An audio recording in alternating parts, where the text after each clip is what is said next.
अयोध्या नगरी के राजा दशरथ के 4 पुत्र थे। राम, लक्ष्मण, भरत और शत्रुघ्न। राम उनकी सबसे बड़े और प्रिय पुत्र थे। राम मर्यादा पुरुषोत्तम कहलाए क्योंकि वे सत्य और धर्म के मार्ग पर हमेशा चले।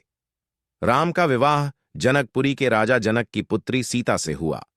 एक दिन राजा दशरथ ने तय किया कि अब वह राम को अपना उत्तराधिकारी बनाएंगे, लेकिन उनकी सबसे छोटी रानी कैकेयी को यह स्वीकार नहीं था।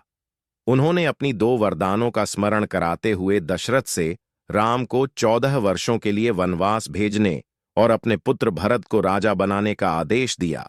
राम ने पिता की आज्ञा का पालन किया और अपनी पत्नी सीता तथा भाई लक्ष्मण के साथ वनवास पर चले गए। वन में उनके जीवन की कठिनाइयां शुरू हुईं। वहीं लंका के राजा रावण ने सीता का हरण कर लिया।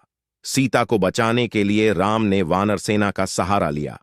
हनुमान ने लंका जाकर सीता का पता लगाया।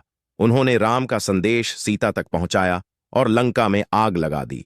इसके बाद राम, लक्ष्मण और वानर सेना ने समुद्र पर सेतु बनाकर लंका पर चढ़ाई की। वहां राम और रावण के बीच भीषण युद्ध हुआ। इस युद्ध में रावण के 10 सिर और अद्भुत शक्ति के बावजूद राम ने उसे मार डाला।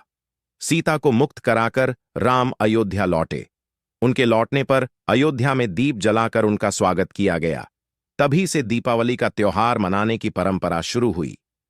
राम ने न्यायप्रिय और धर्मपरायण राजा के रूप में अयोध्या पर शासन किया, जिसे राम राज्य कहा गया।